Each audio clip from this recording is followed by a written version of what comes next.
Oh, this is heavy.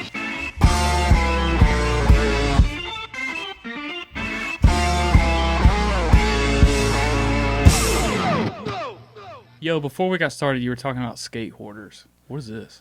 I mean, you've seen Skate Hoarders, haven't you? On YouTube? You haven't seen that? No, that's why. Oh, I think I saw the Mike Vallely episode. Oh, he's got one? Vallely. Vallely, sorry. Yeah.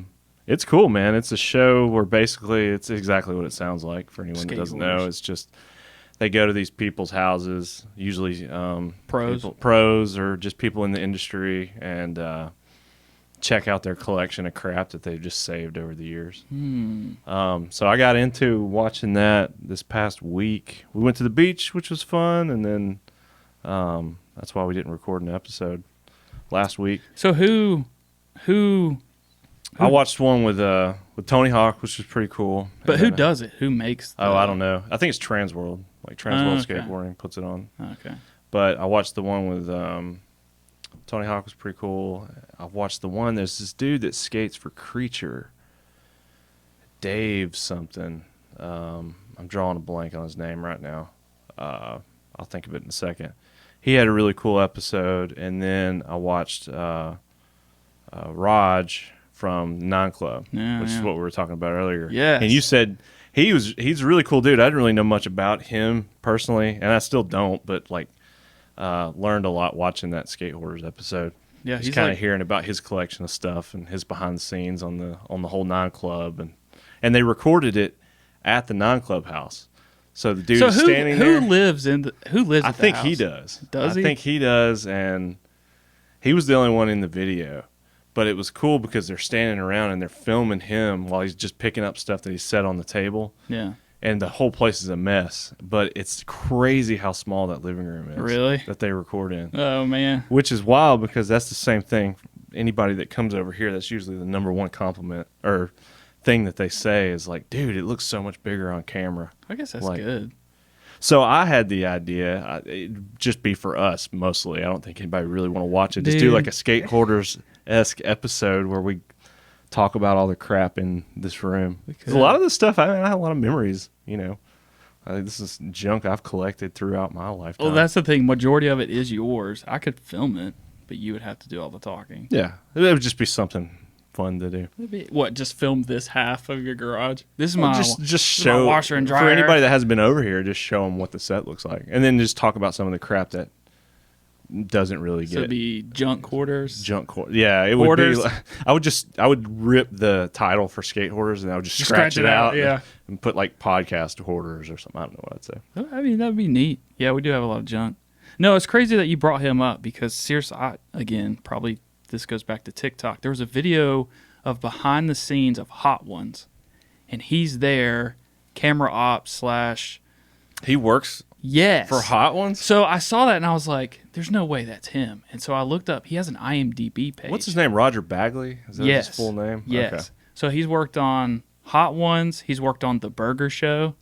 He did The Burger Show? Are you kidding me? Yeah, as not a producer. He's like a camera op. So he's behind like all the rad YouTube dude. Look at his IMDb. series. So and it goes back to like I think he did stuff for Jackass, Bam's show, Viva La Bam. Yeah, look at this. Yeah, pull up his IMDb. Red Bull, Heartline, Roger Bagley. Yeah, he does IMDb. a lot of stuff for Red Bull. Well, he used to be a pro skater. In the Skate Hoarders episode, they talked about his. Who'd he ride for? I don't know. They just talked about some of the magazines that he was in and stuff. I really don't know a ton about the dude. He's definitely a behind-the-scenes guy. Because I had saw... So, again, I want to say it was like a TikTok. I'm not sure. But it was just like... He wasn't even the focus of it. They were just kind of filming like what the other side of the set looks like on Hot Ones. Yeah. And he was just standing there. And I was like, there's no way.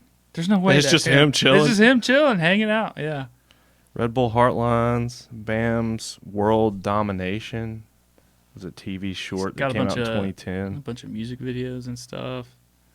411. Jackass, yeah. You saw that. But, yeah, dude, super righteous. I was like, that's cool. Super rad, dude. No, I didn't know anything about him, but I just thought it was interesting kind of seeing the behind the scenes of the Nine Club. And he talked about a lot of his memorabilia and stuff he's collected.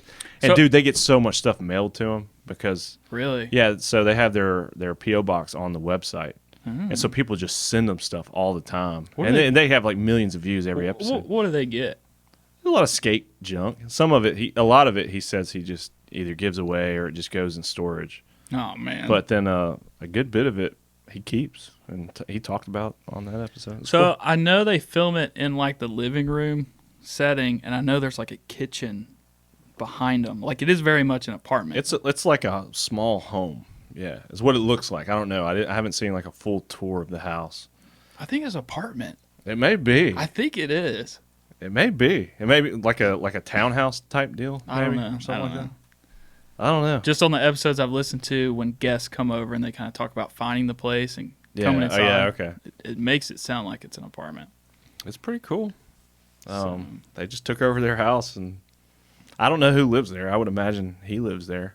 I don't know if Chris lives there. So imagine this, but in your living room, and having to set this up every week. It's just a bunch of dudes. Like, who cares? Oh, yeah. Dude house. So, anyways. Okay, well. Yeah, so I was thinking about that, and then you mentioned him on skate orders. I was like, we're on the same wavelength or something. Yeah, I hadn't talked to you. It's been like a week and a half or so. Well, What's been going on, man? You took off to the beach. You didn't even tell me. You were like, hey. Well, we've had that trip planned for like you didn't tell me. Months. Like, yo, we're no episode this week. I'm going to be at the beach. I was like, oh, yeah, okay. Sorry. Rad. Awesome. How was the beach? Well, I was trying to figure out a way to get one in, but it just didn't work out. So I was like, well, we'll just wait and do one when I get back. Yo, what we need to talk about, Tim brought this up because I told him our whole excursion on your motorcycle, and I kind of gave him the cliff notes, and he was like, oh, yeah, no, we hadn't talked about any of that. He's like, I need to hear the catastrophe that was hauling your motorcycle across town. Oh, dude. And I know we've talked about it a lot, so we can kind of like, we don't have to get super in detail. All right. Well, so if when was the last episode we may have talked about the bike? It may have been the last episode. Me and you were just sitting down here chit-chatting. Yeah, you so last episode you had just gotten it out of the backyard. And I think No. That's what we talked about. That's where we ended. It was still in the backyard. I had reached out to Loaf at Sanctuary Cycles and said, hey, I got this Harley.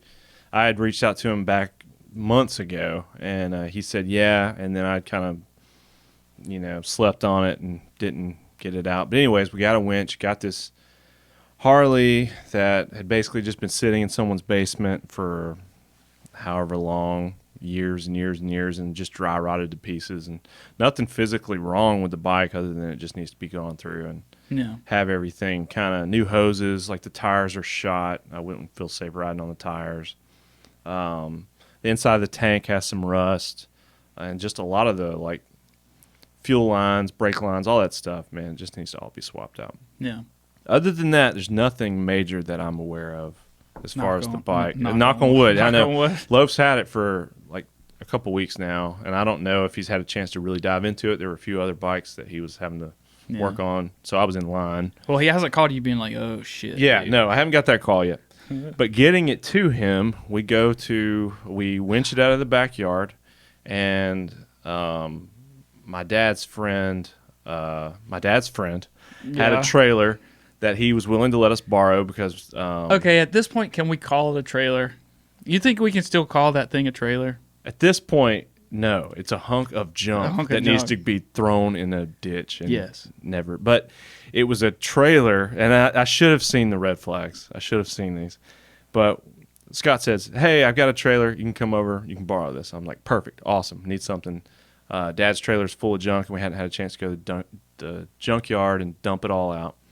So we go over there. We pick up the trailer, and right out of the gate, it's just been sitting in the backyard of his dude's house for however long. It's not even in his driveway. Tires are flat. It's got a wasp nest on the front that we had to kill. He parked that thing out back and just forgot about it. Yeah. Wires are just hanging all over the place. It's got some rust on it. But other than that, it doesn't look like a terrible trailer. Okay, sure. So we get it out of the backyard. We killed all the wasps. We air up the tires. And then he gives us like a tire. It's like a front wheel.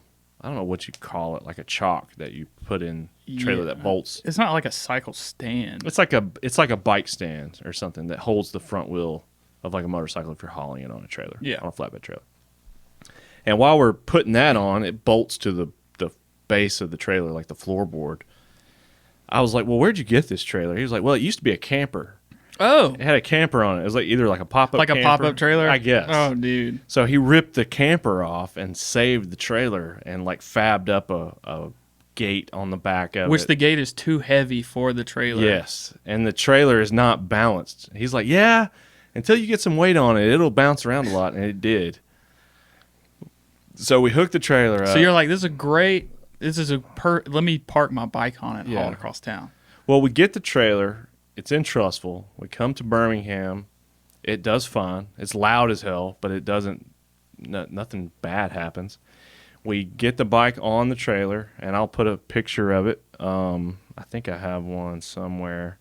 Anyways, I'll show a picture of my bike on the back of it. Get it all hooked up, good to go. Haul it back to Trussville. Does fine. Does fine. No shot. No problems. So you took the highway too? We took the same road. Yes. So we took 59 north to Trussville. We parked the bike there, and basically at this point, I haven't reached out to Loaf yet. I wanted to get the bike where as soon as he gives me the green light, I can just take it over there. Yeah. So I reached out to him and said, hey, I got the bike ready to go. Whenever you get time, no rush. Obviously, I'm the one that dropped the ball. 6 months later. And he messaged me right back. I say right back. It was a few days later. He messaged me back and was like, hey, I can take it. Today. I've got a couple other bikes, but if you can get it to me by 5 today, yes, then I'll go ahead and get to work on it. So I'm like, yes, awesome. So that's when I call you. I get that phone call, and Alex is like, are you in Trussville? I was like, I'm about to be. He's like, I need you there. We're getting the bike. We're hauling it across town. I got to be there before 5. Yes. And so already the stress levels kind of. Because it's like 3:30. Yes. Yeah. We have it's like late in the afternoon. So I'm already driving back to Trussville like this. This is going to be interesting. But the bike's already on the trailer. Sure. It's ready to go. In my head, all I'm going to do is hook it up and we'll take off. So we meet in Trussville. The tires are flat. The tires are flat on the trailer. And I'm like, damn it. And I'm in such a hurry. And so I air up the tires. I got a little pump I keep on my truck. Air up the tires. We attach the safety straps. Okay. Can we talk about these? These safety straps are not chains. They're straps. The only thing safety about those ropes is that they're yellow. Safety yellow. They're dry rotted. They're fraying, falling apart. They're in bad shape. The shackles are rusted. Oh, they're rusted. You can't even hardly open it to chain it to the truck. So anyway, red flags everywhere. But I'm like, it did fine coming from Birmingham to Trussville. Now we just got to do the same thing in reverse. Just take it back because his shop is over in Avondale. Sure. So in a time crunch, 5 o'clock traffic. No, we're trying to beat 5 o'clock traffic. Okay. But we get the trailer hooked up, we get the tires aired up, everything's good to go. We get on the road. Hit the road. And this thing is bouncing like crazy and it's loud, but at the same time, I've already done this trek once, so I'm not too worried. Yeah. So we get on the highway, we get past the Chalkville Mountain exit? It is coming from Trussville on 59, it is the southbound. It is the 459 junction. Yes. So where 459 splits off of 59. We are literally passing 459, and I look in the rearview mirror, and the trailer is doing this. The trailer has come off the hitch. It has come off the hitch. And is now dragging behind the truck by this frayed rope. Which we didn't even know how bad it was until we got over. Dude, I freak out. I'm not paying attention, and because we were just talking, and the next thing I know, Alex is like, dude, I'm just screaming. He's using heavy language. He's like, crap, and I'm like, what? And I look in the side view mirror, and there is no trailer. Trailer's gone. It's gone, and I'm like, oh god, oh god. So what I could see is the trailer's just going from left to right, but it's still staying behind the truck. But dragging on the concrete, and the bike is on its side. So the bike fell over. So the bike fell over inside the trailer, but it stayed in the trailer because we strapped it down. I mean, it wasn't just like we were just using the tire holder. Like we put it in that, which locks it in, and we did straps. But the bike has just completely come out of that and fallen over. Yes. But it's still on the trailer, and that's a miracle. Dude, thank God the trailer stayed on the truck. Can you imagine had both ropes That's what I'm saying. So we get out and look. Finally, I get it pulled over to the side of the road. Cars are flying by. Oh yeah. And one of the safety straps is broken.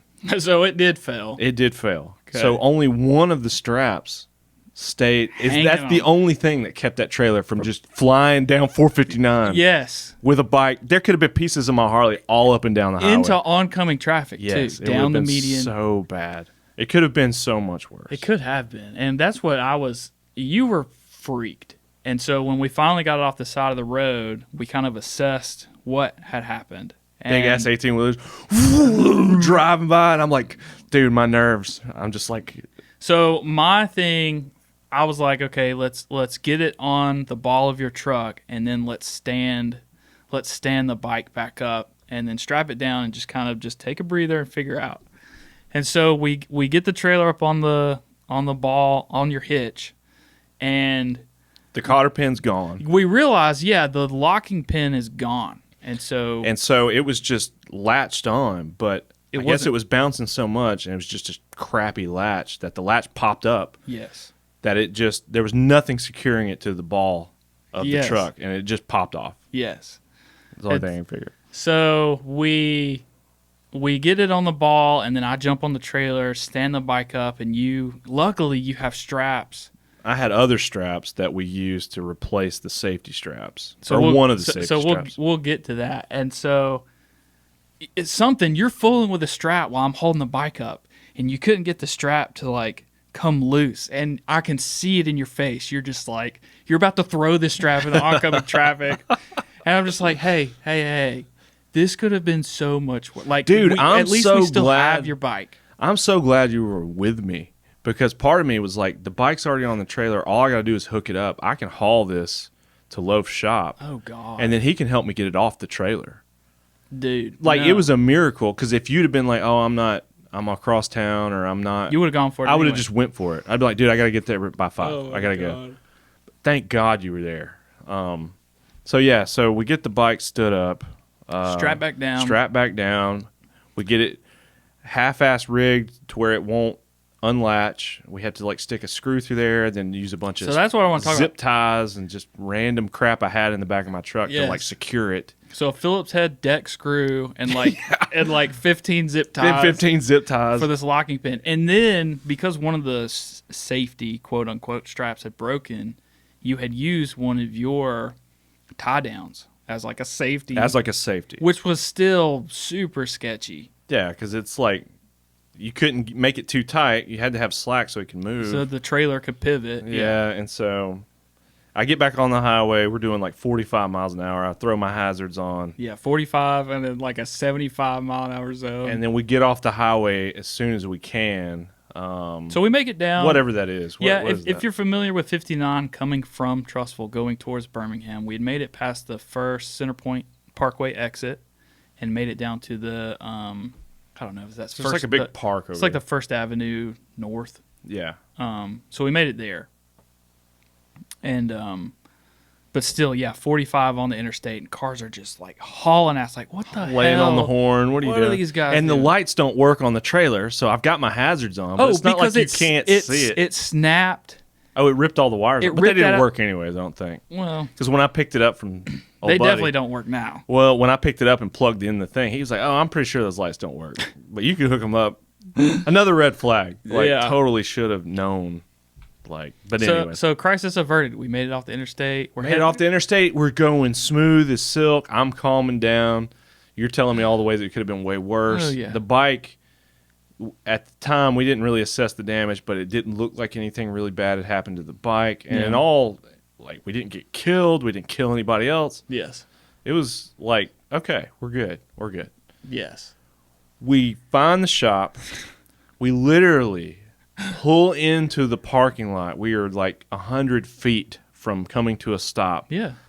Bike falls over. Yes. The straps don't do shit. I don't know why. We had it Well, the strapped reason down. it didn't is because the chalk we used for that the wheel was in, that whole piece had just given way. And just broken. Yes. And the weight of the bike made the whole thing, it flipped over the opposite side of the kickstand. We had the kickstand down to keep it from falling to the left, but it fell to the right. Right. And I'm like, how did it fall if the wheel is in the chalk? But the wheel isn't in the wheel's in the chalk, but the whole thing was turned over. Yes. And so now that we're there, Loaf's coming out, and I'm sure he was just like, dude, he's just shaking his head. He's just looking at us, and the bike is on its side in pieces in this crappy trailer. Yes. And he's like, what on earth are you doing? I was so embarrassed. I was like, this is amateur hour right now. And we had gone too far past his shop. So we had to back I had to back the trailer, and I suck it back in the trailer. Oh, yeah. Love's just there like this. He's like, yeah, you went too far. You're at Tom's Sound. You need to back up and then turn right and come to my shop where we can get in the bay door. And so I'm trying to back up, and then the trailer's like jackknifing on me. And so I'm trying not to look like a fool. And the bike at this time, when I'm trying, it wasn't until we started trying to back up that I realized that the bike's on its side. Yeah, so we didn't notice. We didn't even hear it. Didn't notice it first. Yeah. So we finally get to where we can unload the bike at Loaf's place, but he was understandable. He didn't think he was totally cool. He didn't come out there and start making fun of us. If he thought we were idiots, he didn't. He didn't say He played it off. Yeah.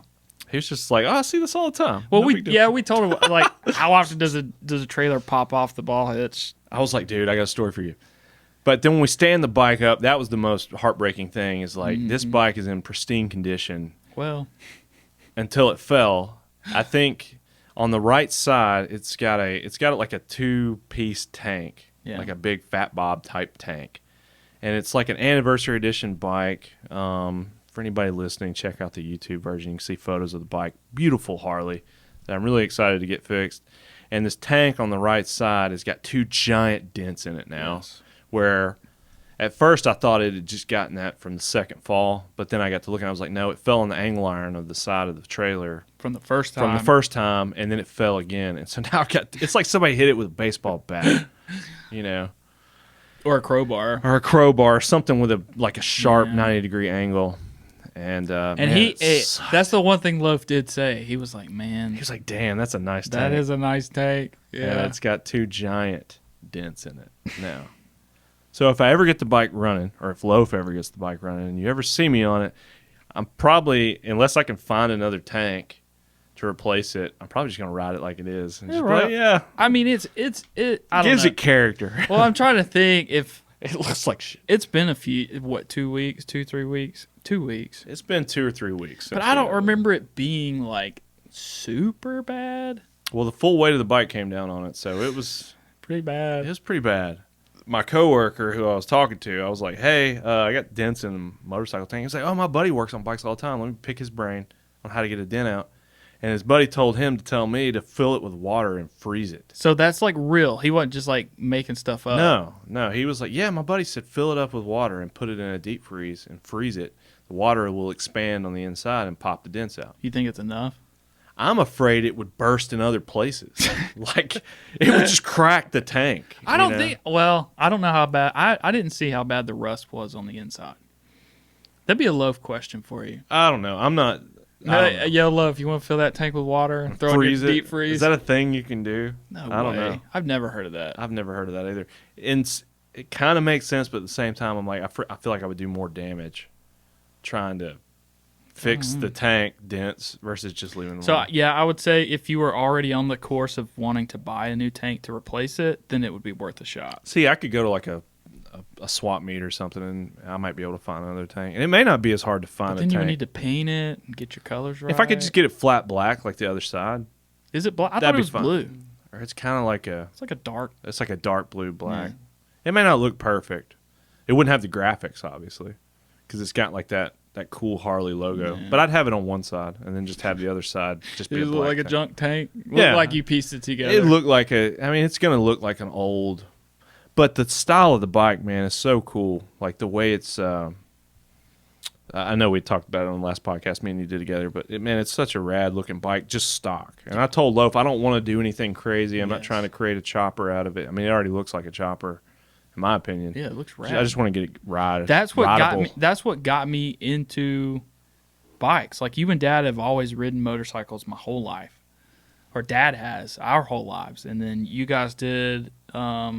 you had a Honda Shadow for a while, then you got the Vulcan. Dude, I wish I had that Shadow again, man. And then all the... I don't know why I sold that thing. Like the Chopper Thunder Beach or whatever. We'd go to that every year. Thunder on the Beach, yeah. But I was never like, it was never my interest. I didn't think you would ever get the bug. I was like, he's just not into motorcycles. He brought that bike home. I'm telling you, he brought that Harley home on the trailer. And I was like, this is so cool. It didn't run or anything. And he said it was your bike. And I was like, dude. And so it sat over here forever. And I've always been on you, like, if you're not going to fix this bike, I want this bike. I want it. I want it.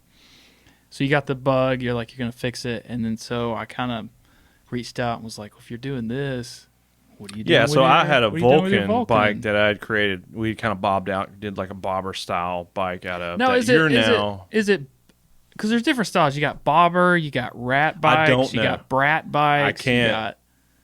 I can vaguely tell you, but I don't know. I don't know the differences. So I know that's your question you're going with. When you were building, what defines what was your just bobber style? I had a style in my head. You want me to be completely honest? It was the Motley Crue video where they're all girls. That video, Motley Crue, Nikki Sixx is riding around on a chopped out Harley or something, and it's got the big ape hangers and stuff.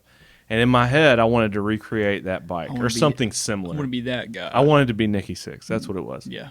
And so I had that idea in my head, and everybody kept saying, "Oh, you're building a bobber. Oh, you're building a bobber." And I was like, "Well, okay." If that's what you want to call it. Like, I don't know what a bobber is. I don't know I can't define the different bike styles. I just I want big ape hangers. I want the single seat. I want the smallest tank you can fit on. I'm not the smallest tank, but I just dug the peanut style tank that you would see on like Sportsters. So it's like a Sportster style tank. Yeah. I just liked the way it looked, and just a small back fender, no big, because it's the VN 800 made by Kawasaki.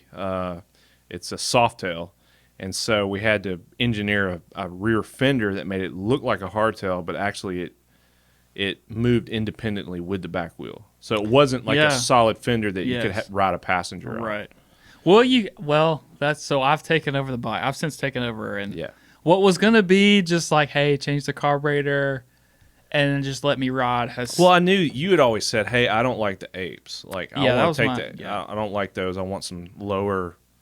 I wanted something I can be comfortable on, and just sitting on your bike and maneuvering it around the driveway. It did take some getting used to, because I mean they were tall, dude. They were like, it was like a 12 or 14-inch rise. Yeah, I was like, no, it was like way up. It was pretty far up there, but it was so fun, man. But yeah, maneuvering it in like a parking lot and stuff was a little challenging. Yeah, but you get used to it. I mean, it's not bad. So that was the conversation. I was like, yo, can I I want to start riding, but I want to kind of do it my way. Would you be offended if I, met, and you were like, completely like, no, take it. It's yours. Do what you want to with it. Well, it was Dad's bike, then it was my bike. Now it's your bike. So that's cool, you know, and make it your own thing. Like Dad did his thing, and then when he gave it to me, I ripped it to shreds. Oh, yeah. I took everything off that he had put on it because I didn't like the style at all. And it kind of, you could tell it was like, it's tough. You're taking the handlebars I put on there. You're taking the dude. He ordered this fancy like sissy bar like backrest because he had the original, which was just so back frame. Much. It was just so much. A sissy bar on a Softail with a king and queen seat is just the rise. The rise is so high. It looks weird. Man. Unless it's a Crazy Frank fender, those are cool. Those are freaking cool. So pull that up because I need an idea. So pull it up. Crazy Frank. But I will say, dude. So Dad was kind of pointing out all the stuff they changed for your bobber, and his engineering on the back fender is crazy. It looks really, really good. Shout out, Dad. So this is a Crazy Frank fender. For anyone watching. So describe what makes it. So it's you see how it's. But look how high off the back tire it is. I mean, yeah, but I still think it looks cool. But yeah, it has like a kind of a dirt bike type look, but it's floating over the back wheel. But it gives you the ability to still have a Softail bike and ride a passenger, and then the wheel can float independently inside the frame. Yeah. So my thinking is why not essentially do that, but just keep it where it moves with the back wheel? Why do you need it to hover when it can all be attached? your passenger is probably going to get beat to death. Well, I'm not the passenger, so it well, doesn't that's matter. Okay. Yeah, that's fine. As soon as you put a girl in the back, she's going to be bouncing all over the place. That's the problem. Hey, sucks to suck sometimes. But, no, but mainly I want something that I can like, not even for like a passenger, but just something I can strap a backpack. Yeah, that was too. I couldn't haul like.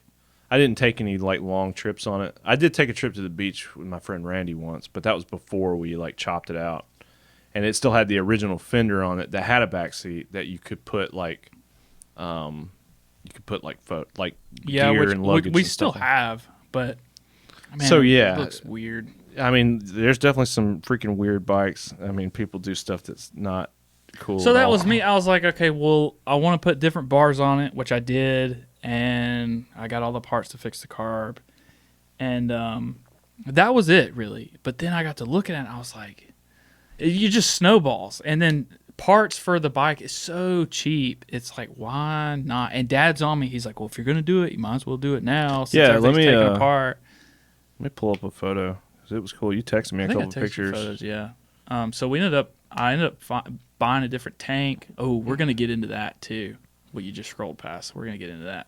So I bought a new tank for it, which was really a gamble. It was kind of on a whim. It was pretty late, and I was just searching for switches because I moved the switches off the starter switch off the handlebar that I was going to move down below the tank. And in the process of looking for those switches, I got on to scrolling through gas tanks. And So this is a photo of your bike. It's still kind of a teardrop looking tank, but it's so the not total super dramatic. It's a 2.5 gallon tank. The total width of that tank is 8 inches. So it's real narrow. It's pretty narrow, which man, I love it too. It's cool though, and from the side, and I think the coolest part of the bike that I think me and Dad both were like a little skeptical on was the rabbit ear handlebars that you put on there, and they're so rad. Dude. Trying to sell that, trying to explain it to Dad. And then showing him pictures, and he's like, man, I don't know. He's like doubting it the whole way. He's like, no, this is a mistake. So I did it anyway. I bought it and got it, and then went over there and put him on the bike. And then he got home that day and saw him, and he was like, okay. He's like, I see it. He's like, these are rad. But it still had your tank on it, which your tank fits the bike, and it looks rad. But I'm changing it. That's long story short. I'm changing it. So new tank, new seat. I want to change up the rear fender to do a sissy bar. And then right now, that's it. I put different tires on it. How far out are you from having the bike done? Time wise, there's no telling. Okay. But no rush, because that's what I was saying. I was like, dude, I want to get the Harley running so that when you get yours running, we can go ride together. Which is so. Thank God, because I was worried that you weren't. That the bike was just going to sit in your backyard. Well, it probably would have. Once you I saw that you were serious about fixing the Vulcan up for you. Oh, I'm invested. I was like, oh, dude. Well, then you and Dad are going to be able to ride, and I won't be able to. So I was like, okay, time to get a bike going. Yeah.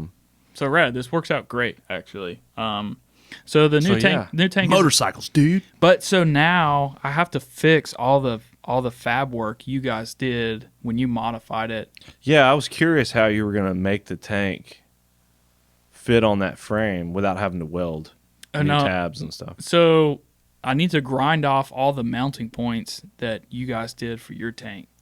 And then how are you going to mount yours? So the tank, the new gas tank has what are they called? Bungs, plugs, screw hole, bung holes, yeah, bung holes on the bottom of the tank so that you could sit the tank on the center.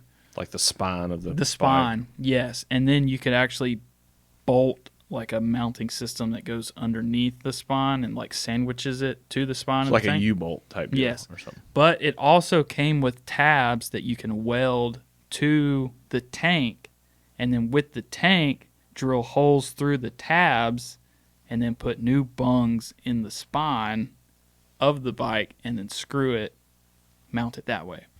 Okay. I'll just take your word for it. I'm trying to picture it, but yeah. Okay. Versus just welding the tank to... Yeah, I mean, you wouldn't weld the whole tank, but usually there's like, I don't know. It came with tabs, yes. You can weld the tabs. Usually tabs that it bolts to, I would think. You don't weld the tank directly to the. Correct, but the tank came with tabs that are not welded to the tank. Oh, this is just separate. Yes, so I need to. Where did you get the tank?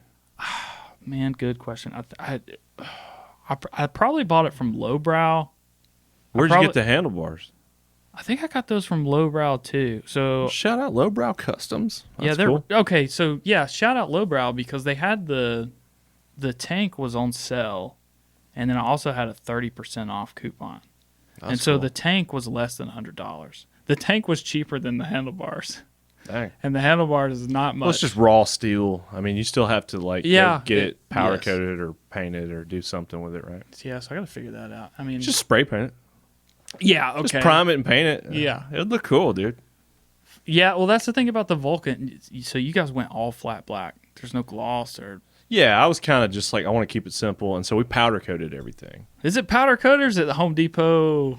No, I think we took the tank and like the fenders and everything to this dude that had like a shop that did powder coating, and he just hung it up.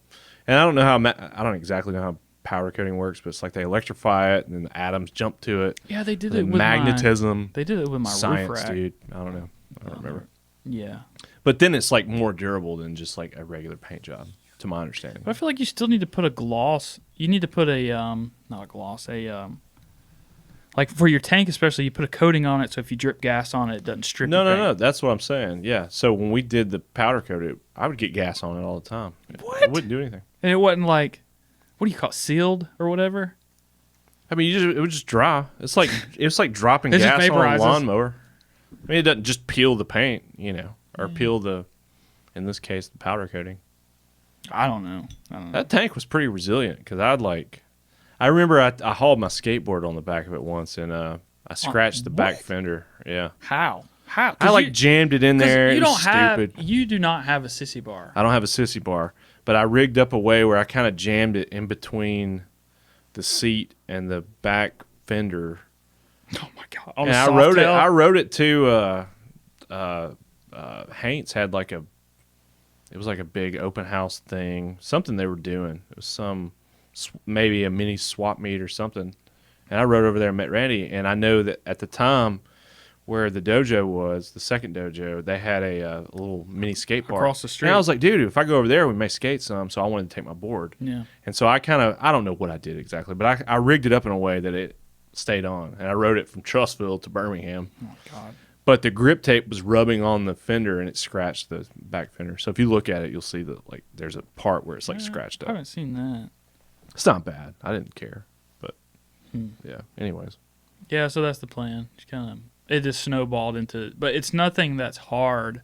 It's just time to just do it. We got a lot going on at work right now. But yeah, how are things going, man? Check out, dude, the freaking I'm gonna pull that up. That was cool. The what are we talking about? I don't even know. The new shirts that you guys made. I thought those were really sick. I think I was at the beach when I saw it. Okay, yeah. See, I don't even know. I genuinely don't know. Oh, are you talking about the Big Six shirt? Yeah, the Big Six shirts. Oh, the shop tees? Yeah, the shop shirts, man. Yeah, so... Like the back, dude, it's so cool. Don't go looking, you might get got. That's cool, I thought it was pretty funny. Thank you. Yeah, no, we... So as a print shop, we've started working with a lot more bands.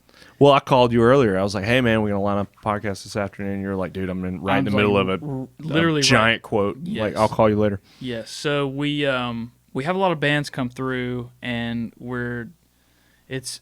Big Six is marketed under LCY, so it's all under the same umbrella. Yeah. But we're trying to market it as Big Six as its own print shop. So trying to come up with creative ways to help promote the print shop. So we did a bunch of stickers, and any of the bands that come through and do bulk orders, we throw in a bunch of free T-shirts. Oh, really? Okay, cool. Yeah, just to help kind of spread the word, but something that's not so in your face, like Big Six printing. It's kind of branded in its own thing. So we did that, and we've been giving out free shirts. And just on a whim, I was like, well, I'll put it online for all the homies. Dude, I want one. I think they're cool. I'll get you one. I'll bring you one over. Yeah, dude. Well, good to hear that the print shop is doing well. Yeah, I kind of forgot about those, actually. But yeah, y'all did a bunch of stickers and stuff, too. That's cool. Yeah, T-shirt game, dude. Heavy Ultra's about to step it up on the T-shirt game. Dude, okay, I see this World Games T-shirt that you guys did, the 2022 World Games Magic City. Did you read the latest AL.com article about the World Games? So how they're like, have they finally assessed like how it? They did an assessment. This article from AL.com I think dropped Monday of this week, and basically I'm gonna see if I can find it. Because we've talked about the World Games. Everybody we've talked to about the World Games. That was kind of the underlying thing, was this good for Birmingham or was it not? And brother, I hate to break the news to you, but your game system died behind you. Oh well, that's officially out. Dude, bummer. Galaga can't play. It's just running off it's like a little. So anyway, this. Sorry, I didn't mean to. Anyways, going back to this article, Birmingham World Games 2022 debt. Who's owed what? This may be a new one, but has outstanding invoices totaling over $15 million. Wait, have you not seen this? I thought all this was funded already, though. That's what brought the World Games here. I don't know how it works. Apparently, they made a lot of promises to like small businesses and stuff that they would be paid after the fact. The small business I work for, we did some work for the World Games, not a ton. We had a very minor invoice that was outstanding, but they did pay. But basically, there's a lot of people in town that are owed a bunch of money, man. Oh, it's like, according to this article, and anybody that wants to read this, go check it out on AL.com. So give me the Cliff Notes. Cliff Notes are that they basically have a bunch of vendors that haven't been paid, totaling up to $15 million or over $15 million. So when you say vendors, are you talking like local businesses that did work for the World Games in some capacity that the World Games organization owes them? Okay. So they're like, okay, World Games are over. We showed up. We supplied all the tents. Yeah. We supplied all the ice. We supplied all the whatever. Gotcha. And now you owe us. And they haven't gone into specifics about who is owed what and all the specific businesses and stuff, but it's pretty wild. It's like, man. And now I think Woodfin has reached back out to. Okay, maybe they are named. This must be a newer article then. Dude, they have specific. Van Wagner sports production, including medal ceremonies, they're owed $938,000. Miller Media did sports production. So this is more on the production side. Dude, this is great. I haven't even read this article.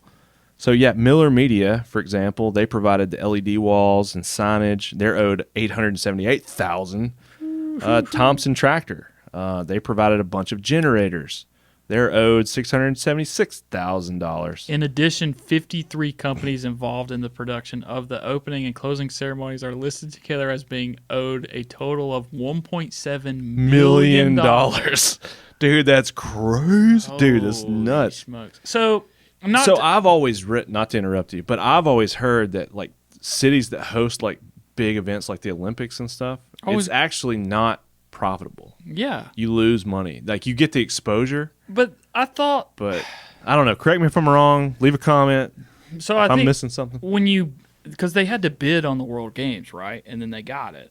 Yeah. So my understanding is that William Bell, when he was the mayor, he was the one that actually went out and recruited the World Games for Birmingham, which still is a good thing in my opinion. I think it's still rad that we were able to get that spotlight on Birmingham. A lot of really cool things happening in our city. And it prompted a lot of infrastructure. Yes. And to really light a fire under everybody to get these things done. All the renovations the whole City Walk project in general, I think is a direct result. Absolutely. We have City Walk because of World Games. Yes. And maybe we would have gotten World Game. Maybe we would have gotten City Walk without World Games, but I don't know. So I guess my question is not really, all the nitty gritty, the financial stuff, but was the World Games as a whole, was that worth this big amount of debt that we now have? Was it beneficial to hey, we hosted the World Games, we showed off Birmingham? I think if it just depends on how you look at it. I don't know the turnout of who. I know if I'm Thompson Tractor and I'm owed $500,000, or if I'm Miller Media and they owe me close to $1 million, or Van Wagner, whoever Van Wagner is, Swiss Timing is owed $1.1 million. I know if I'm those guys, I'm like, no, F that. The World Games put us in debt, because it's a good point.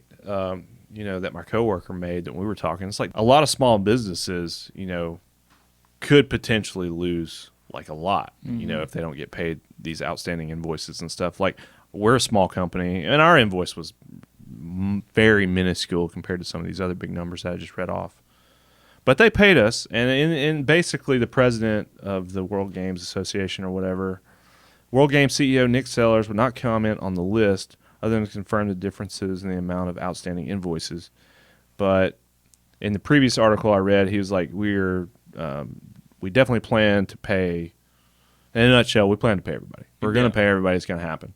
And they paid us. Okay. Like we were like, hey, man, what's the deal? Because right after this article came out, we sent an email to them like, I bet they're blowing up. Dude, they're blowing up. But they paid us. So I don't know. Maybe they'll, or maybe they're just paying off the small guys. Man, to keep us from complaining. Because we had kind of talked about it after the World Games ended. It's like, okay, let's give it like a week or so, and then we'll finally see how was it? Yeah. And the first bit of feedback we had was about we saw the article about the vendors. The vendors that were super unhappy and all that stuff going on. Oh, man. So we almost did a podcast with one of those vendors. I won't say who it was. Yes. But he was raging. He was fired up, buddy. He was fired up. And he was like, dude, we have to schedule a podcast. I got to come on and talk about my experience. Because basically they had like a section for local vendors. Right under the new interstate. It wasn't under. It was over off to the side. That was the problem. And so they had all these local like clothing vendors and stuff, and they weren't getting the foot traffic that they were promised. And it was like a lot to buy a spot. And the dude in particular that I'm talking about, he had bought for like the whole week and spent like a pretty decent amount of money to do it and was getting nothing. After like day 2, he was like, I'm not coming back. So that is, and there was a whole article about that. So that's my question. Not to get into the weeds of like finances of like how much the World Games owes, but did the World Games promise X would happen, but then X didn't happen? Like people. Yeah, I think they did like an overall financial estimate of the impact that it would have on the city. Yes. Did we have that impact? Well, they blamed a couple of things. Oh, no. One, the main thing being COVID. Because COVID happened and the World Games got pushed back a year. Okay. And so they said that, I wish I could find the first article. I'm not going to look too far for it. But the first article I read, they were like, hey, COVID happened. So now that the world is kind of opened back up, still people aren't getting out like they were. Now the world's open, let's have some games. Which I don't know if I buy that. But they basically said, hey, because we had to push the games back a year, we incurred X more debt. Because we had to sustain everything for another year. Is it though? Because the freeway was not even done. I don't think they're ready. City Walk wouldn't have been done. There's stuff that's still not done. There's still stuff that's not done. But I'm not trying to bash the city. I'm just curious, like, were we promised, I don't know, not promised, but like, did we have the impact, did the World Games have the impact on Birmingham that everyone thought it would have had? I don't know. I think in the 2 articles I've read, and I need to read more about it, but in the stuff that I've read, they said that, I think they expected more people, like more hotels and stuff and more people. I think just in general, more attendance, more people. And the turnout wasn't what they expected. Gotcha. So. Damn, that's rough. So it's rough, man. I mean, you see a number like $15 million in debt, and they're still trying to pay people. Like, that's not good, dude. That's a lot of money. Well, we've only been driving past billboards for the past 3 years saying the World Games are coming in 1,000 days, counting down. Counting down. They took the sign down. If you're coming over Red Mountain, like coming into Birmingham next to St. Vincent's, home of the World Games, where it was counting down, like right there. Yeah. It was hanging on the bridge. They took it down? Yeah, I drove. It was just like yesterday, the day before, I drove over, and they were like raising the sign up. I was wondering if they were going to leave it there and just do something else with it, but they were like, nah, we're done with this sign. Dang. It was like a little countdown timer thing. Man. No, yeah. I had not seen this. I don't know how we got on that, but yeah. Just something interesting that I learned about. Yeah. Dang. I mean, it sucks. You know what sucks is I was out of town last week, and an old buddy from the Change Tupelo, some of their riders shred. Yeah. Especially this one guy. I'm gonna see if I can find this clip. They have guys in town coming through? One of their dudes was coming in town. His name's Skyler, and he had reached out and was like, hey, man, I'm going to be in town. I'm going to come skate. Love to be on the podcast, whatever. Because I'd reached out and said, hey, the next time you're in town, dude, we'd love to sit down with you because this dude's so good. He posted this clip. He's in the bowl. And for anybody listening, you got to check this clip out. Look at this, dude. Huge nose grind around the outside of the bowl. It is so sick, dude. So this was... no helmet, no pads. This was this kid is fearless. A day ago? This is posted by New Lines. Yeah, so he posted it, and then the City Walk Park reposted it, and the New Line reposted it. Holy smokes, dude. And so he was in town, and I would have loved to gotten him on the podcast to talk skateboarding. You know, because he was part of the whole, I don't know if you were, maybe we talked about this with Change. Maybe not. But he was part of the terminal takeover by Red Bull. It was like basically they went to an airport and took over the airport and made a big skate park and a contest. No, I hadn't seen that. Yeah, you hadn't seen that? Nah, I didn't know about that. That was Let probably... me go to his page. Skylord. So yeah, this dude is like super good. So this is another video that we had showed before of him just like skating in the park. And this is the other big bowl. Giant 360 over the freaking volcano. Yeah, I know his name was dropped a lot during the Change episode. Yes. So anyways, I ran into him at the gas station and I saw his shirt and I was like, yo, do you know the dudes from Change? And he's like, yeah, that's actually a shop we ride for. And it was him? It was Skylar? It was him. Oh, yeah. shit. He and a buddy. And I saw his other buddy up there. They were actually in town last week before I left town. They were at the skate park. Dang. Just missed it. But, dude, I thought he had clips. I know he was part of it. There's no way it's this far back. You're way down there, buddy. Anyways, forget it. Yo, have you seen the clips that that Alec has been posting? All of his Alex Spinosi? Yeah, he did a thing for like the truck company, Independent. Thunder and God, what's the board? He's Real. He's riding a real board right here. Dude, check this clip out. He's been man. posting some rad stuff, dude. Giant lip slide. Shout out Spinosi, man. Dude, he's so good. Killing it. Get him back on. We need Thunder to. Trucks. So this was filmed for Thunder Trucks, is what it says. Yes. He's riding a real board, but yeah, dude, super rad, dude. He always interacts with our stuff, and it just like, God, he's just a homie. he's so good at skating too. He makes it look so easy. That's the thing, man. I watch all these dudes that go to the skate parks, and I'm watching like like Dan Corrigan and this other dude named Zach Dowdy. Okay, so looking at Alex's page right here. So he was actually at the Terminal Takeover. I don't know if this is the most recent one because I think they did it again. Well, this was 14 weeks ago. What freaking airport is this? I don't know what airport it is. So if we get Skylar on, we'll talk about all this. This is like a Tony Hawk Pro Skater map. Yes, it is. It's crazy. And so they're just in this airport and they set up all these obstacles and stuff, and they're just like skating. And for audio listeners, this isn't like an airplane hangar. This is like where you get your luggage off the carousel. It's a legit airport. Inside the freaking airport. It's pretty sick. Dude, massive. Dude, it's so good. So no, cool. I didn't know about this. So they set up a ramp coming down the like escalator. You kind of see it in this clip right here. Oh, really? Like right there. Yo. And people are like kick flipping into it and stuff. It's crazy. Dude, I have not seen this. So anyways, I want to get Skylar on to talk about that. So Skylar, hit me up next time you're in town, dog. Sorry I missed you. Yo, so you probably don't know. I'm just going to ask anyway. Is Alec back in town? He's still living in California, right? I think he's still out in California. I don't know. He changed his name to Alec Bama. Could he be coming back? Dude, he's just repping the South, dog. I don't know. We don't hang out much, so yeah, no, I have no idea. Not gonna try to sound like a buddy, but rad dude, man. Shout out Spinosi. In the meantime, so I don't know what you're looking up. So we had got on the, we were talking about T-shirts, and I'm really happy about. Oh yeah, the T-shirt design. Stuff. So yeah, last podcast me and you did, we were like, we need to get some more T-shirt designs going. That'd be fun, be cool. And so we've been kicking around ideas, and we've been shooting some ideas back and forth. I think we landed on something pretty cool. I think so too. I was trying to do my part to help you with like the font and stuff because you sent me the original. So do you not like the font? No, I do. I thought that you said, "Hey, let's work on the font." No. Oh, okay. Because you sent me that, and I was like, the one thing he changed about the design is the one thing I spent the longest time on. No, not at all. If you want to keep the original font, yeah. Do we want to show the design? We can show the design. Anyways, okay. Show the font. So I sent you a screenshot of just the font itself. All right, Sorry, audio listeners. This is just we try, but not really. So, yeah. So I had been looking at Heavy Metal, and Heavy Metal, the magazine, has this awesome chrome logo, this 3D chrome effect, vintage looking logo, and I was like, I gotta mimic this somehow, and it is so hard. How much time did you spend? So I've got the logo pulled up. We're thinking about using this in some capacity. So, I don't know, maybe 5 hours. Are you serious? Yeah.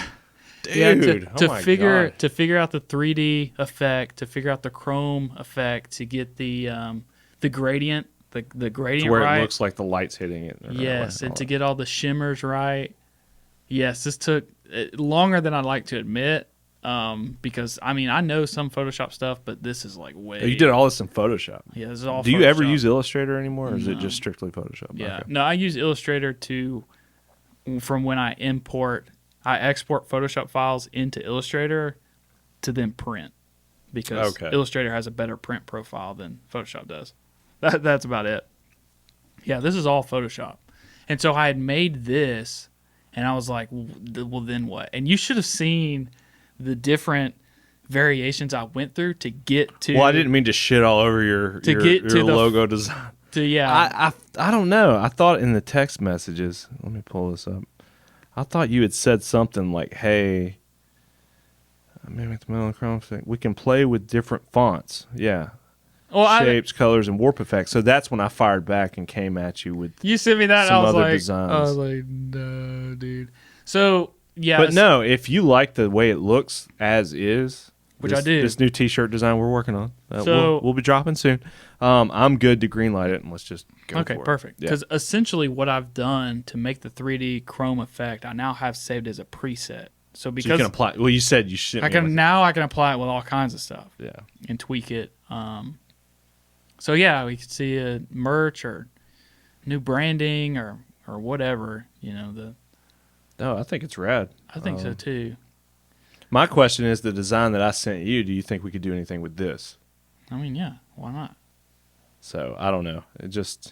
Anyways, I'm not a graphic designer. I think I did this in MS Paint. Really? Straight up. Or Microsoft has I was just on my work computer and just dicking around. And they have like a Paint 3D program. Well, so it's Paint. So it's Paint. Very much it's Paint. Straight up Paint. Okay. But I was able to take a graphic I found on Pinterest and then just kind of mock it up and make my own design. Well, because cool. You sent me this, and then you were like, you could tweak this how you want or whatever. And then 5 hours later, I shot back mine, and I was like, I was curious how you were going to take it, the new design. Oh yeah, no, I think yours is way cooler. Definitely. It's pretty cool. Mine's just more simple. Maybe we can make just stickers out of it or something. Anyways, we're trying to work on merch. We're trying to step it up. Go get there. I think we're in the right direction. So that printing process. So you text me. You're like, would that work better as a back print? Yes, technically it would, but it's gonna be so much work to print that, to do a front and a back print. I mean, you'd have to sell T-shirts for like $45. It just wouldn't be profitable. So on the front, just do a front print. Yes. Of it. Yeah, do it that way because it makes it easier on me. Yeah. Well, hopefully we'll be dropping some shirts soon. New stuff coming. If you saw that on video, you kind of see a sneak peek. Yeah. Sort of, a little bit. Get there. Yeah. Anyways, I always like to go through the Alabama skateboarding page, see what's happening. I haven't skated, man. I ran into Chris, my neighbor, today. Just out and about, and I was like, man, we need to get. Our days are usually Sundays to go up and skate at the park before it gets too hot. But I haven't been on a board in about a week. But it's probably a good thing, actually. Give my time. Well, you're also to gone, rest. so. Yeah, no, I told him I was going to be out of town, but yeah, I don't know. So good exercise, man. It's fun. The last time, not to stir up drama, but we've been talking about drama. Why not? Go for it. The last time we scrolled through the skateboarding page, there's people complaining about having to have a stamp on their hand. That yeah, I don't know. Has that fizzled out? Are people genuinely mad about? I think it was just one dude, and I think he just was basically venting about it. I don't know. And I ran into Peter after the fact at the park, and I was like, "Hey, man, You saw that, and he was like, "Yeah." And he's like, "What are people complaining about? Like, dude, we have this immaculate park." Yes. And you don't want to stamp on your And they're not doing stamps anymore. The last time I was there, they gave me like a wristband, and that's just because there's so many people coming out. For anybody listening, you gotta understand, like, the park is monitored, so we have a free park that anybody can go to. It doesn't charge you. It is free. It is a giant, very well built, immaculate, beautiful park. And the staff does a really good job of keeping the park clean. They're always sweeping off debris. Anytime it rains, they're marking off the areas where it's wet so you don't get hurt. Yeah. Like, it's a job.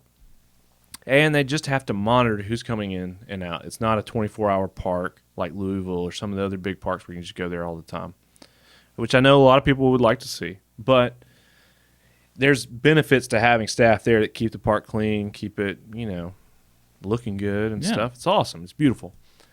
But they have to know who's checked in, and the only caveat to skating at this park is you have to have a waiver signed. Yes. That's Which it. Doesn't you have to do that at every park? They don't even make you wear helmets unless you're doing, like, I know it's the bikers, they do require helmets. If you're doing anything with like handlebars, you have to have a helmet on. Yeah. But I would think you would want a helmet anyways because it's just dangerous. It's not cool, man. Not cool. But, dude, plenty of skateboarders take it upon themselves to do pads and helmets and stuff. And I'll probably start doing it soon, too, honestly. You should. I would. Because I don't want to get killed. So the only thing that they do require is that when you check in, after you filled out the waiver, that they put like some kind of identifying mark on you. That if you leave to go get lunch and come back, you don't have to do the check-in process again. Yeah. You can just zoom in and go skate. And there was one dude who got on social media that was like complaining because they stamped his hand or they gave him a wristband. And it's like, brother, why is this an issue? This is such a non-issue. Yes. Like it's not a problem. So for anybody wondering, why do I have to wear a wristband? Why do I have to get a stamp on my hand? It's like, dude, there's only like a couple of people up there running the park. And the lines get long, especially in like parts of the day or on the weekends. Like there's a ton of people going up there to skate. Oh, yeah. And if you're spectating, you don't have to do it. But if you're skating, you just have to like check in, give them your phone number. They just make sure that you've signed a waiver, and then they give you a wristband. And that way you can come in and out as you please and not have to do the process every single time. Yeah. So that's it wasn't like this person made a post and then people were backing it up and be like, oh, it's just I don't know. I didn't read into it too much. I will say there's this like DIY spot that this dude is skating right now, and I don't know where it is, but I've seen more than one person talk about this place. So it's like a cool little DIY like skate spot that they've built. We were talking about the dojo earlier. Is the dojo spot still there? Well, the dojo's moved, so they're in their third location, and I think the third place that they're in now, there's not a skate spot. Yeah, I know they named the skate spot the dojo also.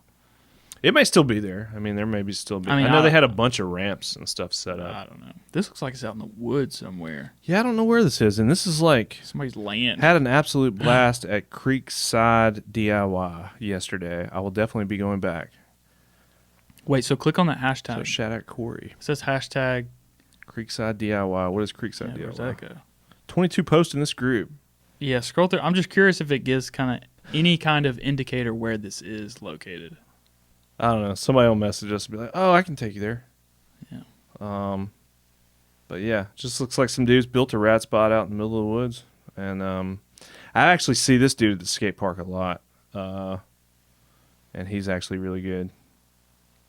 So, who's that?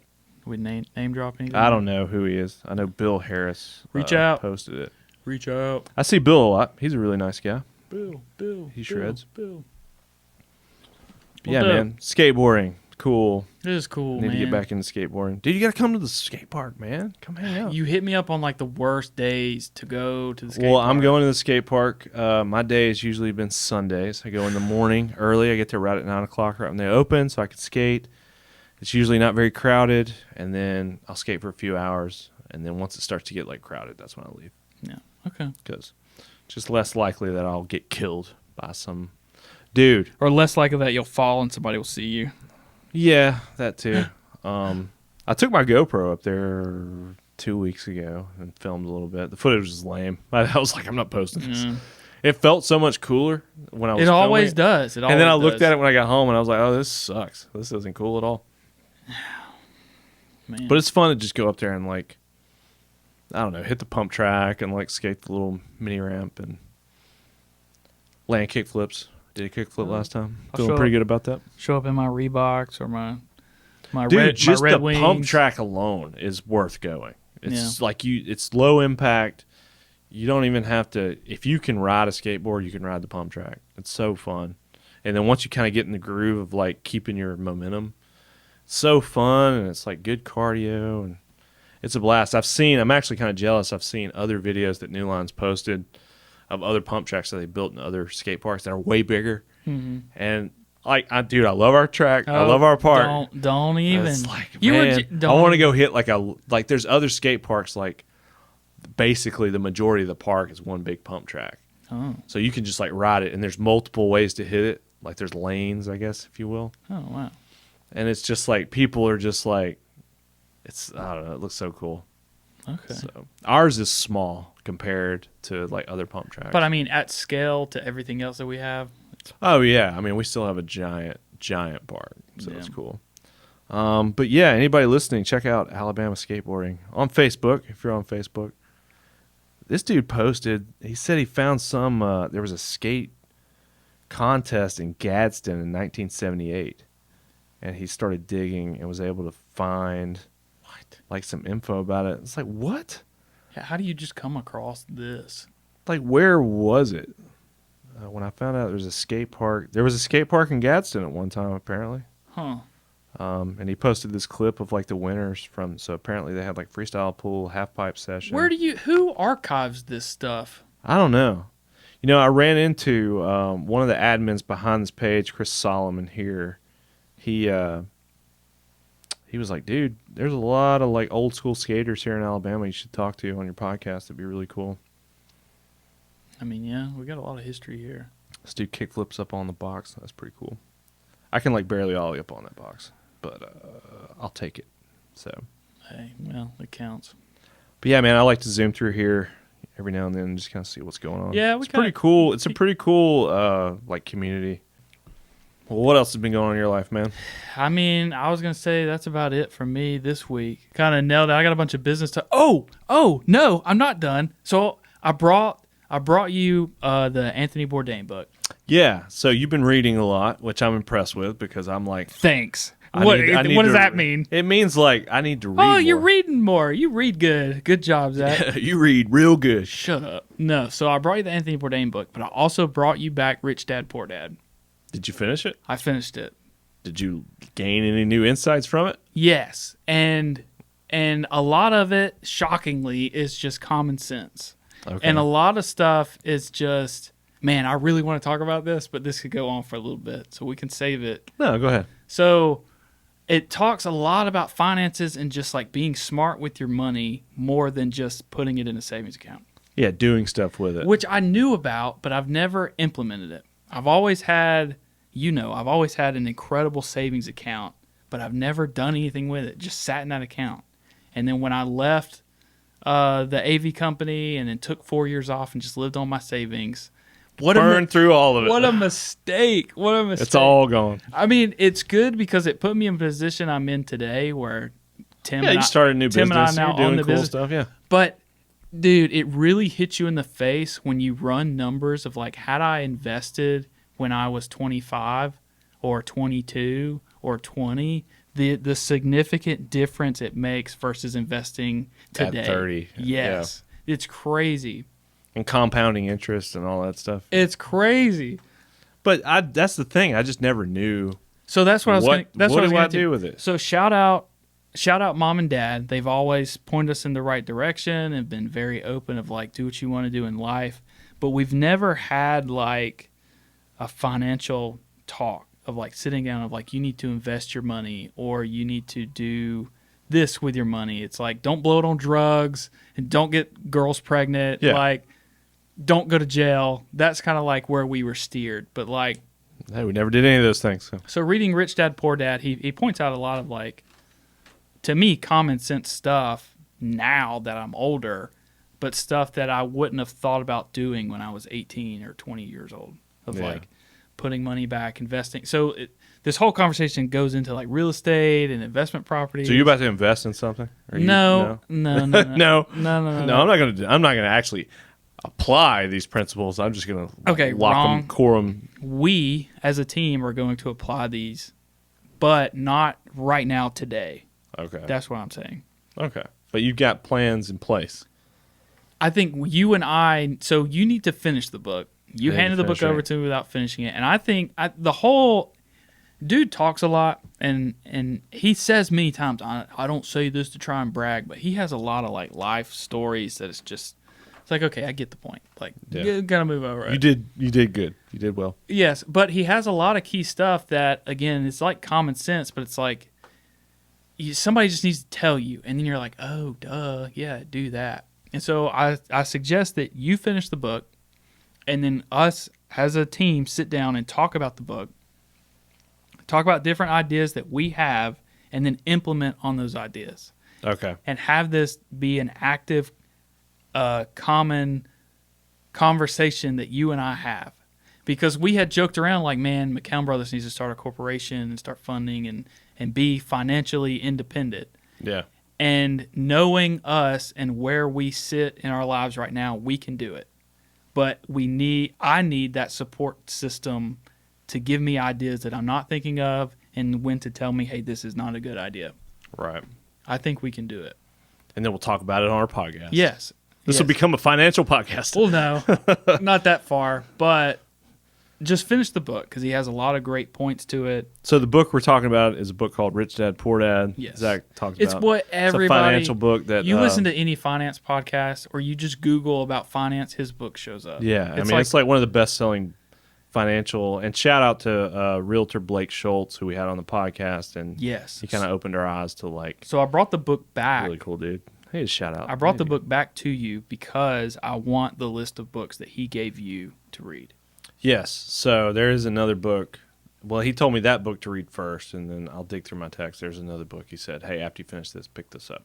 Yes. So I want that. I'm lazy and I didn't finish the book, but I need to. Well, I could see how it's, again, it gets pretty winded and he talks about stuff, and he's what's good about the book is he's very repetitive. So he'll repeat a sentence over and over and over to like kind of hammers to really hammer it in. It's always like the first sentence of a new page. It was like, yes. So, okay, finish that. But then the other book you brought that I haven't read or haven't started is the Anthony Bourdain's book, which he's written several books, but it is Kitchen Confidential. Probably one of his most popular ones. Yeah, it definitely is. That's what kind of put him on the map as like a. Which I'm not author. A foodie. I'm not. Never worked in a restaurant. I don't know any of these things. Same. But still, it would be appealing to me. Yes. Would think. Okay. Because. Again, yeah, I'm that exact same as you. I've never worked in a kitchen. I never plan on working in a kitchen. The most I do at home is, cook like frozen pizza. Did this book steer you further away? If like you ever thought about working in a kitchen, you're like, oh hell no, I'm certainly not doing it now. No, but I realize that's not my personality traits. That's not what I'm interested in. Gotcha. But Anthony Bourdain as a storyteller is a phenomenal storyteller, and when I read books, I read it in someone's voice. If it's a book I've never read, then I make up a character. But in Anthony Bourdain books, I can definitely read it in his voice. His voice. So it really, you got that no reservations in the back of your head. Yeah. Yeah. So he talks a lot about the restaurant industry and kind of gets in detail stuff that I'm not interested in. But his personality definitely shows in his writing. And there are a few key chapters that I think I told you about. There are a few pages in the book where I audibly was laughing out loud while reading the book. Really? Yes. Sick. Okay. See, most of the books that I've read lately come from you, like American Kingpin. You told me about that. And it was amazing. I love that book. And it's about the dude who started the whole Silk Road, and incredible true story. All about Bitcoin and all this, like before cryptocurrency was the craze that it is now. And what's so cool about wild stuff he did. It's recent. It's not something. It's true and factual, and it's recent. This happened within like the last 4 or 5 years. Isn't he? He's still alive. He's still alive. He's still in prison. He still has a website that you can donate to if you think that he's innocent, that his parents set up. But he's totally not innocent. Well, come on. What's the argument that this dude is innocent? So there's a whole book about how he's not innocent. But what he's convicted for, I don't want to spoil the book, but what he's convicted for is not the Silk Road itself. It's not for the stuff that happens on the Silk Road. It's for what he did. It's for what he did to try and protect himself, that what implicated him and put him in jail. Well, I don't want to ruin the book. Exactly. I want to be purposely vague right now. But another book, Alex and Zach's book club, American Kingpin. Yeah, American Kingpin. It's on Audible or any of the other Audible audio platforms. I go back and forth. I listened to it. I thought it was cool. I go back and forth. Audiobooks are great. Great way to consume books and content. But, however, with American Kingpin, they actually show photos and stuff that go hand in hand with the story, which makes the story so much better. What's cool about that is he did that thing that he went to some museum and they had like this recording where he sat down with another guy and they actually talked. And after all the stuff happened with him, they found that recording and you can go watch it. And he's just like the most normal dude. Yes. He's like a young, normal, white-collar dude that is the mastermind behind... Or just YouTube it. There's several really good, lengthy YouTube videos, like 45 minutes to an hour long videos that pretty much summarize the book. Yeah. But, man, the book's so good. American Kingpin. So other than that, and now that you've finished Rich Dad, Poor Dad, I'm going to read Kitchen Confidential. Any other books on your reading list? Yeah, so I already have the second book from Anthony Bourdain called, I forget what it's called, but it's the book he wrote right after Kitchen Confidential. I think he has like... What was the last book he wrote? I don't know. So Kitchen Confidential came out pretty early in his career? Years ago. So it was was it around the same time that he was doing the TV show? No, way before. Wow. Mm-hmm. Okay, so he doesn't go into talk about the TV show or anything because that didn't happen yet. So he does. So the copy of Kitchen Confidential that I have was a re-release. So he goes back and has like cliff notes and stuff. Yes, where he's actually written on the pages and circled stuff like, this isn't true, looking back on this, I would change this, or... Oh, okay, cool. Yeah, so it's before... It's like he had just released that book and it had taken off. And there's a great documentary on HBO Max called Roadrunner, which is about Anthony Bourdain and summarized his whole life to coming into fame all the way up until the final days. So the book, he had released Kitchen Confidential, it had taken off, and he'd gone on a book tour. And a filmmaker and the filmmaker's wife had reached out to Anthony and said, hey, while you're going on this book tour, we would like to follow you and just film it. And we don't know what it'll be or what it'll come to, but we want to follow you around on the book tour or whatever. And eventually, that husband and wife team and Anthony is what morphed into what you see today on television. His No Reservations. He did another show. I forget what the name He's got several. He did some stuff with CNN, which is really, really good. So he just has a cool way of yes, narrating, like the whole like where he talks about it after the fact when he's recording his audio after they've shot this. It's just really neat. It was a new style of So if you are interested in that, there's it's an HBO exclusive. It's called Roadrunner. And it talks about it's the whole behind the scenes of how he became to do the TV show, but it essentially picks up where the book leaves off. Because he wrote the book, released it, and then it's a massive hit. Sweet. Yeah. Cool, man. It's always good catching up with you. I know, right? Talk about motorcycles, talk about books, talk about skateboarding, talk about life in general. Kind of went all over the place this episode. But it was good. It was fun. The last episode me and you did together, good response. I feel like a lot of people reached out and like, hey, do more like this. Because it's new. We've always had guests on. Yeah, I know. It's just the first time we've ever just talked. And I was kind of I'd always put that off. Nobody wants to just hear us talk, dude. It's not cool. Cares? Who cares? Yeah. So yeah, we're still going to try to get guests on stuff, but I will say from a production standpoint, just me and you sitting here. This is way easier. It's way easier to do. There's no scheduling involved or very minimal, us aligning our schedules versus having someone to run sound and having the guest here or multiple guests. And so. Well, we'll see. This is the second episode. It's only the second one. Everybody's going to be like, hey, you peaked at the first one. Maybe this ain't Don't do anymore. Yeah. I cannot listen to you guys drone on about nothing for an hour. So feedback would be cool. We had a lot of feedback on the last video. So yeah, it did well, man. As corny as better it is, than some of the other videos. Jump in the comments if you have something to say, topics, guests to have on, whatever. Yeah, tell us what we're doing wrong, what we can do better, or go kill ourselves or whatever. All the audio listeners are like, quit looking at stuff online. Just talk to me. We can't post video on Spotify.